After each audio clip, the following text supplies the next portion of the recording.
Comentem aquest quadre del període conegut com romanticisme. Vinga. Doncs aquest quadre va ser pintat per Delacroix el 1830 i es titula La llibertat hi ha en el poble. Però una cosa, per què es titula La llibertat hi ha en el poble?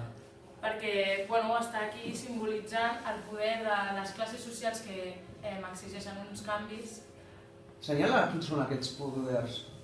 Doncs bé, la primera representació que tenim és la de la dona, amb el símbol d'una dona potent, la qual també és mare i que és la que porta les noves generacions. Per això és el símbol de la llibertat.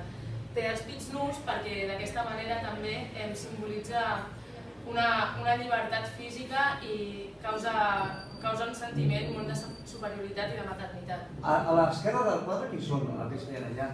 Doncs aquí es pot representar la burgesia, les classes benestants, que també reclamen una revolució tant política com social per garantir els seus drets. I a l'esquerra?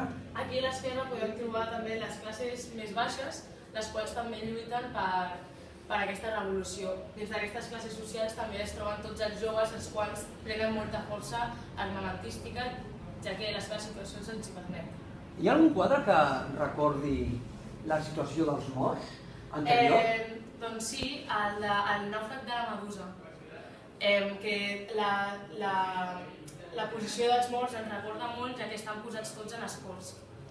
Hi ha algun símbol recordatori que això passi a París? Bé, la bandera de França i també el fons, al qual es pot distingir una mica la silueta de París.